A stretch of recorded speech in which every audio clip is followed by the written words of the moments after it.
ఉండాలన్న తండ్రి వారిని ఆశ్రయించండి. ఆరోగ్యంతో ఉండాలన్న ఆశ్రయించండి తండ్రి. మీకు వందనాలు తండ్రి, స్తోత్రాలు.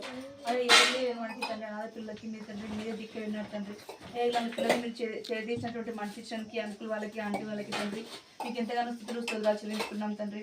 అయ్యా వీళ్ళకి ఇలాగే తండ్రి దినదినము మంచిగా ఆరోగ్యం ఆహారం దొరుకులాగా తండ్రి మీరే తండ్రి ఎల్లప్పుడూ వీళ్ళకి తోడుగా ఉండాలని ప్రార్థిస్తున్నాను. నేను తగ్గించుకుంటూ మీ యొక్క నామాన్ని మాత్రమే హెచ్చిస్తూ నేను యేసుక్రీస్తు నామం పేట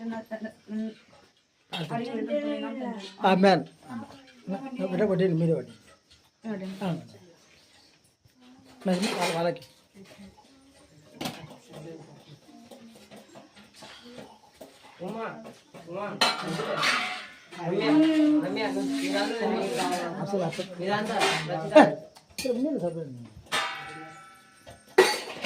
పిల్లలకు కొంచెం కొంచెం పెట్టు, పెద్దవాళ్ళకి ఎక్కువ పెట్టు.